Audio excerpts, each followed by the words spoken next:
Hello guys, welcome back to Universal Career Point. आज मैं कुणाल शर्मा आपको पढ़ाने जा रहा हूं क्लास 7 की math chapter number 4 simple equation, सरल समीकरण। आज मैं आपको इसको हिंदी इंग्लिश दोनों मीडियम में पढ़ाऊंगा और आपको ये वीडियो बहुत अच्छे से समझ में आने वाली है। हर एक क्वेश्चन आप सॉल्व करेंगे। बस आपको क्या करना है, वीडियो को ध्यान से देखना है और लास्ट तक देखना है।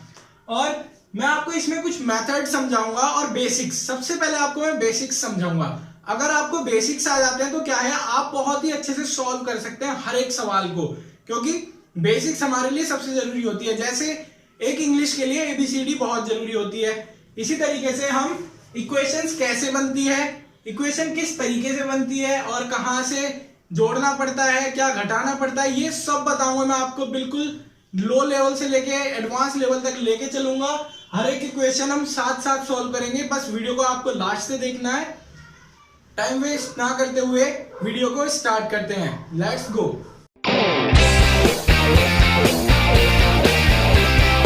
सबसे पहले मैं आपको ये समझाऊंगा इन वर्ड्स के बारे में। देखिए यहां पर क्या लिखा है, दुगुना तिगुना, इंग्लिश में ट्वाइस थ्राइस। इनका मतलब क्या है, किसी भी चीज का दुगुना। जैसे एक फोन तो दो फोन, दो फोन का दुगुना क्या होगा, चार फोन। बहुत बढ़िया। इसी तरीके से आपको ये समझना है, पहले बेसिक समझ लो, बहुत अच्छे से समझ में आ जाएगा, सबको समझ में आएगा। अधिक, अधिक मतलब मोर। अब मान लीजिए मैं कहता हूं मेरे पास 10 रुपए हैं और उससे दो अधिक भी हैं, मतलब 10 से दो अधिक। अधिक का मतलब क्या होता है, आप इन अ वे आप समझ सकते हैं, प्लस।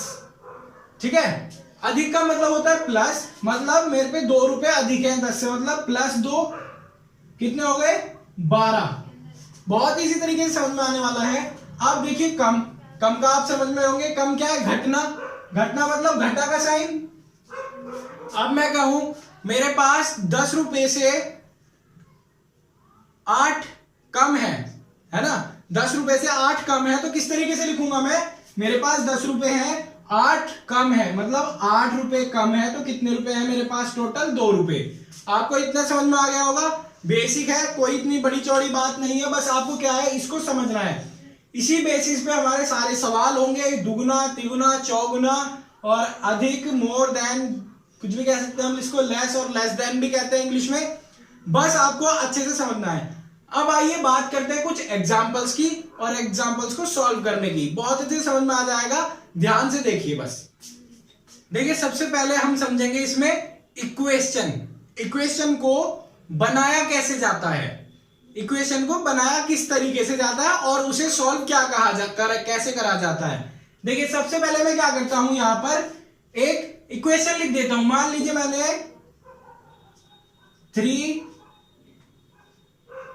+ x = 5, इस तरीके से मैंने लिख दिया है यहां पर। ठीक है, ये मेरे पास क्या है, एक इक्वेशन बन गई है ना।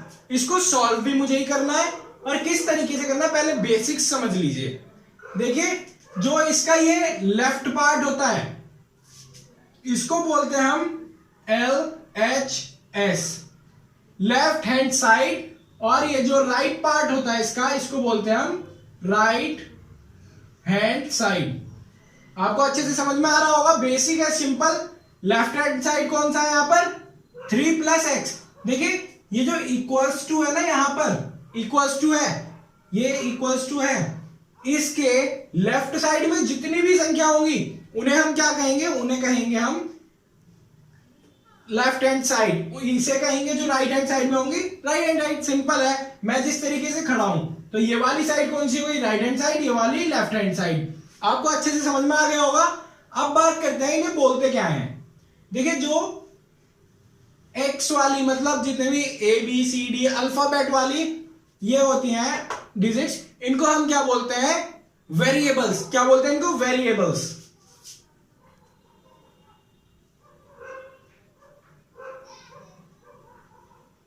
वेरिएबल्स बोलते हैं इनको, और हिंदी में बोलते हैं इन्हें चर। क्या बोलते हैं, चर। बहुत अच्छे से समझ में आ जाएगा। अभी इतना ही समझिए, इसको वेरिएबल बोलते हैं, जो जितने भी अल्फाबेट होते हैं उसको वेरिएबल्स बोलते हैं और हिंदी में चर बोलते हैं। यहां जो राइट हैंड साइड में बिना एक्स वाले होते हैं, बिना एक्स वाले मतलब किसी के साथ अल्फाबेट नहीं जुड़ा, उनको क्या कहेंगे हम, अचर। अब हम बात करते हैं क्वेश्चन की, किस तरीके से इन्हें हमें सॉल्व किया जाता है।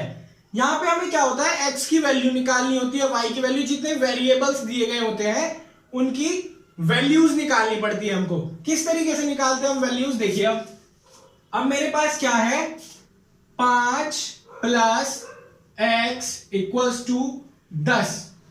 मतलब मेरे पास क्या है, 5 प्लस एक्स इक्वल्स टू 10। मतलब अगर मान लीजिए एक एग्जांपल है छोटा सा, देखिए यहां पर मैं क्या करता हूं, 2 प्लस डैश बराबर 10। आपको समझ में आ रहा होगा। यहां देखिए डैश में क्या आएगा, सिंपल है, डैश में क्या आएगा, देखिए 2 है 10 है। किस तरीके से सॉल्व करेंगे, ये तो सिंपल है, हाँ जी यहाँ पे 8 आएगा, मजा आ गया हमारे। तो इस तरीके से 10 आ गया यहाँ पे। लेकिन इसको सॉल्व करने का तरीका क्या है, तरीका सीखिए। मान लीजिए हमने ये तो कर लिया, अब मैं बड़ा सा कोई सवाल दे दूं, उसमें कहां से ढूंढोगे, हाँ भाई यहाँ 10 आएगा, 100 आएगा, कितना आएगा, इतना आपको समझना बहुत ही जरूरी है। अब मान लीजिए मैंने डैश दिया था यहाँ पे मैंने 8 नहीं लिखा है, कोई बड़ी संख्या होती, किस तरीके से करना है मेरे को, इनको पहले पास में लेकर के आना है। क्या करना है हमें, इन्हें पास में लेकर के आना है। अब मान लीजिए मेरे पास क्या है, इसको मैं x भी मान सकता हूं, x भी मान सकता हूं, बहुत अच्छे से आपको समझ में आ रहा है। मान लीजिए मैंने इसे x मान लिया, x का तो कोई हमें लेना देना नहीं है ना अभी। देखिए क्या करना है, आपको वेरिएबल्स को एक तरफ लेके जाना है ना, इन चरों को एक तरफ और अचरों को एक तरफ। समझ में आ रहा है आपको। अब देखिए मैंने इस 2 को यहां पे उठा के रख दिया है 10 के बराबर में। क्या है मेरे पास, x 2 का एक था मेरे पास प्लस का, तो यहां जाके माइनस का, देखिए साइन चेंज होंगे ना। मान लीजिए ये प्लस का है तो इधर आके काय का हो जाएगा, माइनस का। मतलब 10 माइनस 2, बहुत इजी है। यहां पर x लिखेंगे और अब इसमें से तो आप माइनस कर सकते हैं इजीली, 8 आंसर। मतलब डैश की x की जगह पर क्या आना था, 8। सॉल्व कर सकते हैं, 10 में से 8 जाएंगे तो कितना बचेगा हमारे पास, 2। अगर 2 और 8 कितने होंगे, 10। तो मैं उम्मीद करता हूं आपको ये एग्जांपल समझ में आ गया होगा। आइए अब आप इसे खुद ही सॉल्व करके दिखा दीजिए मेरे को, बहुत इजी है, करिए सॉल्व इसको। सिंपल मैं बताता हूं आपको, देखिए x को अलग रखो, बिना x वाली संख्या एक तरफ रखो, बहुत इजी है। इसको हमने क्या किया, अलग रखा, रख लो अलग। देखिए x को अलग रखा हमने। अब क्या है हमारे पास, 10 क्या है यहां पर, 5 का प्लस का है ना, कुछ नहीं आएगी तो यहां पे जाके माइनस का हो जाएगा, -5। बहुत अच्छा समझ में आ रहा होगा आपको। 10 में से 5 गए, कितना बचेगा, 5। बहुत बढ़िया। अब देखिए मैंने x की जगह पर 5 रखता हूं, x की जगह पर 5 रखता हूं तो क्या आता है, यहां पर 10 आता है। वीडियो को लाइक करते रहे, बहुत अच्छे से समझ में आएगा आपको, शेयर भी करें। 5 आंसर आ गया आपका। अब मैं आपको एक क्वेश्चन और देता हूं, उसका भी आंसर आप ही को देना है। अब मैंने एक क्वेश्चन और दिया आपको, क्या दिया मैंने, 3x प्लस 5 इक्वल्स टू 10। आपको मैंने ये क्वेश्चन दिया है, इसको फटाफट से सॉल्व करके दिखा दीजिए, बहुत ही इजी है। चलिए सॉल्व करते हैं। देखिए क्या है हमारे पास, x की संख्या क्या है हमारे पास, 3x है। इस बार खाली x नहीं है, 3x है। किस तरीके से करेंगे, 3x को हम एक तरफ लेंगे, भाई तू अलग परिवार का है और तू अलग परिवार का है ना। ये जो 5 है ये इसका भाई लग रहा है ना, क्योंकि x वैक्स कुछ नहीं है इसके पास। यहां पर ये किसी का भाई नहीं है, अकेला आदमी है। क्या करना है हमें, आप समझ सकते हैं, सेम नंबर देख रहे हैं ना आप, 10 है यहां पर, है ना। इसको इधर लाएंगे, किसका है, प्लस का है तो माइनस का हो जाएगा। अच्छे से समझ में आ रहा होगा आपको। अब आपको पता ही है क्या करना है, नर्सरी क्लास का सवाल है, माइनस कर तो आंसर आपके सामने। देखिए 3x इक्वल्स टू 10 में से 5 गए, सिंपल, 5 बचे। अब क्या करना है भाई, 3x है ये, तो इसको कैसे सॉल्व करें। देखिए यहां पर जब बराबर लगा हो, इस बात को ध्यान में रखना है आपको, जब बराबर साइन लगा हो, मतलब इक्वल्स टू का साइन लगा हो, तो x को खाली छोड़ दो, x को खाली छोड़ दो। इसका भाई कौन लग रहा है इन दोनों में से, ये ही तो लग रहा है, तो इसको इसके पास ले जाओ, कैसे, यहां पर 5 है, इसके नीचे बिठा देते हैं, बस हम क्या करते हैं इक्वल्स टू लगा होता है तो नीचे बिठा देते हैं, 3 आ गया, आपका आंसर 3/5 हो गया। अगर आपसे बोला है इसको सिंप्लीफिकेशन भी करके दिखाइए, है ना, सिंपलेस्ट फॉर्म में भी लिखिए, तो किस तरीके से लिखेंगे आप, टेबल पढ़ लो, क्या दिक्कत है, x बराबर 3 एकम 3 बचा 2/3, आपका आंसर आपके सामने, ये लीजिए, सिंपलेस्ट फॉर्म में भी कर दिया, कैसे भी कर लो, डेसिमल फॉर्म में करना है आप पॉइंट लगा के कर दो, 1 पॉइंट कुछ आंसर आएगा, 1.6 कुछ इस तरीके से आंसर आएगा। आप इसको आराम से कर सकते हैं, सवाल अच्छे से समझ में आ गया होगा। अब बात करते हैं हम थोड़े बेसिक्स की, जो मैंने आपको लिखवाए थे, आपको याद है मैंने आपको लिखवाया था, वही द्विगुना तिगुना, घटा जमा बढ़ना, मोर देन लेस देन, इस तरीके से। अब हम बात करेंगे इन सब वेरिएबल्स की, इनसे हम किस तरीके से, अभी हमने क्या किया, इक्वेशन को सॉल्व करना सीखा है, अभी हमने क्या कह रहा है, सॉल्व करना सीखा है, ठीक है, हमने इक्वेशन को सिर्फ सॉल्व करना सीखा है अभी। अब हम क्या करेंगे, इक्वेशन को बनाना कैसे है हमें। अब मुझे कोई भी इक्वेशन दे रखी है, मैं किस तरीके से बनाऊं भाई, मुझे तो पता नहीं है। अब देखिए आप क्या करना है आपको, सिंपली देखिए, अगर आपसे मैं बोलूं, ठीक है, कोई संख्या, ध्यान से सुनना, कोई संख्या उसमें 4 जोड़ने से, किसी संख्या में 4 जोड़ने से 10 आता है ना, किसी संख्या में 4 जोड़ने से 10 परिणाम आता है, मतलब कोई संख्या है। अब सबसे पहले देखिए, ऐसा है ना, कोई संख्या, वो संख्या, उसको सीधा छुट्टी करो, x मान लो, आप कुछ मत करो, सिर्फ आपको क्या करना है, x मानना है। कोई संख्या मतलब एक कोई x संख्या होगी हमारे पास, ठीक है, उसमें मैंने क्या किया, 5 जोड़ दिया, उस संख्या में क्या किया, 5 जोड़ दिया, 5 जोड़ दिया, इसी तरीके से तो जोड़ेंगे, किसी संख्या में मुझे 5 जोड़ना है तो इस तरीके से लिखूंगा, और उसका परिणाम क्या आता है, 10। आप समझ रहे हैं, उसका परिणाम 10 आता है, बन गई ना वही सिंपल वाली इक्वेशन, आसानी से सॉल्व कर सकते हैं आप। अब इसको सॉल्व कर दो भैया, लो आपस में भाई भाई को मिला दो, x का x रहेगा यहां पर, 10 इधर आ जाएगा, और ये माइनस का 5, क्योंकि प्लस का यहां आके माइनस का हो जाएगा। आप यहां पे आराम से लिख सकते हैं x बराबर 5 आंसर। बहुत इजी है, इजी से इजी सवाल करवाऊंगा आपको, बहुत अच्छे से समझ में आने वाला है, टेंशन लेने की बात नहीं है बच्चों। अब देखिए, मैंने एक और सवाल बोला है ना, कोई संख्या 3 गुना करने पर 15 आता है, परिणाम क्या आता है, 15। कोई संख्या है, मतलब x संख्या है, उसका 3 गुना मतलब गुणा 3, इजी है, x संख्या उसका 3 गुना करने पर 15 आता है जी।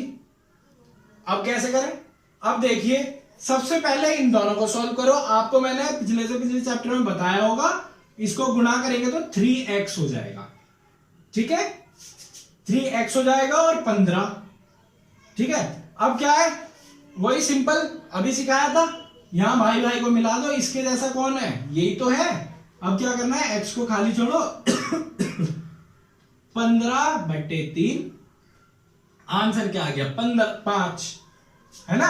देखिए, किसी संख्या मतलब x की जगह मैंने 5 रखा अगर, तो क्या हुआ, 15 आता है, 3 5 जा 15। बहुत इजी है, इसी तरीके की इक्वेशंस बनानी है आपको, मैं आपको कुछ क्वेश्चंस भी करवा देता हूं, अभी रिवीजन भी हो जाएगा, और बहुत अच्छे से आप इन सवालों को सॉल्व भी कर पाएंगे। चलिए अब बढ़ते हैं सवालों की तरफ। आइए बात करते हैं कुछ क्वेश्चंस की। अगर आपको पहले मेथड समझ में नहीं आया है, इन क्वेश्चन के जरिए आपको बहुत अच्छे से समझ में आने वाला है। बस आपको वीडियो की कंटिन्यूटी रखनी है, बस वीडियो को देखते रहिए, आप ध्यान से समझना, फोकस करना, इधर कहीं फोकस नहीं करना, आपको यहां करना है। देखिए क्या है, x के 4 गुने और 12 का योग 40 है, मतलब मेरे पास x है उसका 4 गुना मतलब x है उसका क्या है, 4 गुना, और 12 का योग, योग का मतलब क्या होता है, जोड़, एडिशन आपको बताया था, योग की जगह पे क्या लगाना है, प्लस, प्लस 12 है, कितना आ जाता है योग करके 40। इस तरीके से बनेगी। कोई इक्वेशन को सॉल्व कर लो, इसको 4x हो जाएगा ये, प्लस 12 इक्वल्स टू 40। बहुत इजी है, सबसे ज्यादा इजी क्वेश्चन है ये। इस बुक में सबसे ज्यादा इजी क्वेश्चन ये ही है। अगर आपको ये समझ में नहीं आता तो अगला हम करेंगे, समझ में आएगा। बस क्या करना, वीडियो देखनी है आपको, हर सवाल समझ में आएगा, मेथड भी समझ में आएगा। सबसे ज्यादा इंपॉर्टेंट है आपको मेथड समझाना। एक बार दोबारा देखिए, x के 4 गुने मतलब 4 गुना। अगर मेरे पास एक मार्कर है, उसका 4 गुना कितना होगा, 4 मार्कर। बहुत अच्छी बात। यहां पे 4 गुने और 12 का योग 40 आता है, मतलब x के 4 गुने हो गए, x के 4 गुने हो गए। अब आप ध्यान से देखिए, x के 4 गुने हो गए प्लस 12, मतलब उसका योग, इन दोनों का योग 40 आता है। बहुत अच्छी बात है। अब इनको देख लीजिए क्या है। अभी हमें क्या करना है, इसे सॉल्व करके नहीं बताना है, मैंने आपको बता दिया है सॉल्व कैसे करते हैं। x वाले भैया को एक तरफ, y और बाकी जो बिना x के हैं उन भैया को एक तरफ, आपस में जोड़ घटा करके सॉल्व कर दीजिए। आइए मैं सॉल्व भी आपको करके दिखा देता हूं। 4x आ जाएगा यहां पर 40। यहां पर देखो, इसको ही तो लेके जाना है मुझे। मैं इसको अगर यहां लेके जाऊंगा तो ये माइनस का हो जाएगा, प्लस का है जो, मतलब माइनस का हो जाएगा, मतलब 12 माइनस का। बहुत इजी है। अब क्या करना है, आपको सॉल्व करना है सिंपली। देखिए अब सॉल्व करो इसको। किस तरीके से सॉल्व करेंगे हम, 4x बराबर 40 में से 12 गए, कितने बचे, बहुत अच्छे 28 बचे। बहुत इजी है। अब क्या करना है आपको, इन्हें सॉल्व करना है। अब देखो इनमें से दोनों भाई भाई कौन मिल रहे हैं, 4 और 28 ही तो मिल रहे हैं, x थोड़ी मिल रहा है। अब क्या करना है आपको, x को खाली छोड़ करके सिंपल 28 अपॉन भैया 4 है ना। अब देख लो, सॉल्व कर दो, कितनी बार आएगा, 7 बार आएगा। समझ में आ गया आपको, x बराबर 7 होएगा। बहुत इजी आंसर है, सबसे ज्यादा इजी यही सवाल है। मैं आपसे कह रहा हूं, अगर आपको अभी समझ में नहीं आता है तो मैं आपको दूसरा क्वेश्चन कराता हूं, समझ में आएगा। टेंशन नहीं लेनी किसी बात की, मुस्कुराते हुए पढ़िए और मजा आएगा पढ़ने में। बस पढ़ते रहिए आराम से। मैं मोटिवेशनल क्वाइट भी दूंगा आपको लास्ट में, बहुत मस्त है। आइए अब बात करते हैं अगले क्वेश्चन की। अगला क्वेश्चन है, यदि किसी संख्या में से 5 घटाया जाए तो 12 प्राप्त होता है। सिंपल है। यदि किसी संख्या, मैंने क्या बताया था, किसी के लिए क्या करना है, हमें x बनाना है जी, कोई सी भी होगी, कहीं की संख्या, हमें क्या है ना। यदि किसी संख्या में से 5 घटाया जाए, मतलब कोई संख्या है, x संख्या है, उसमें से 5 घटाया जाए, 5 घटाया जाए कितना, तो 12 प्राप्त होता है। कितना प्राप्त हुआ, हमारा आंसर 12 मिला। अब क्या है, इक्वेशन बन गई, ये लो जी हमारी इक्वेशन बन के होगी तैयार, आंसर आ गया है। अब एडिशन में इसको सॉल्व करना भी सिखा देता हूं बहुत अच्छे से। देखिए एक बार और, क्या करना है, आप मेरे साथ साथ बोलिए, x, भाई भाई को साथ में लेके जाना है, x का x आ गया यहां पर इक्वल्स टू, अब क्या है, यहां माइनस का है ना 5, तो प्लस का 5 हो जाएगा उधर जाके, 12 प्लस 5, x बराबर कितना आ जाएगा, बहुत बढ़िया 17। बहुत ही इजी आंसर है भाई, इससे ज्यादा इजी सवाल नहीं है, बहुत है, मतलब आपको समझ में आना चाहिए बस। अब बात करते हैं हम मोटिवेशनल क्वाइट की, बहुत ही अच्छी है, आपको बहुत अच्छी लगेगी। जीवन ना तो भविष्य में है और ना ही अतीत में, जीवन ना तो भविष्य में है और ना ही अतीत में, जीवन तो केवल वर्तमान में है भैया। देखिए जीवन सिर्फ वर्तमान में है, जैसा आपका वर्तमान है मतलब प्रेजेंट, जो आपका प्रेजेंट टाइम है उसमें जियो। ये मत सोचो कि फ्यूचर में क्या होगा, जो पास्ट में हुआ है उसे भूल जाओ, जो फ्यूचर में होगा उसे भी भूल जाओ कि भाई क्या होगा हमें क्या पता, आज है नहीं है, क्या है, बस क्या है, आपको वर्तमान में जीना है, सिर्फ वर्तमान में। मान लीजिए अभी लॉकडाउन चल रहा है, आपको क्या करना है, सिर्फ पढ़ाई करनी है, अपने वर्तमान पर ध्यान दो। ये मत सोचो कि आगे चल के क्या होगा, बस अपने गोल पे फोकस रखो। Thank you so much. अगर वीडियो अच्छा लगा हो तो वीडियो को लाइक करें, शेयर करें, और शेयर करना बिल्कुल ना भूलें। लॉकडाउन में बच्चों के बहुत काम आएगा। और कमेंट करके जरूर बताएं वीडियो कैसी बनी है। Thank you so much. Thanks for watching. जय हिंद, जय भारत।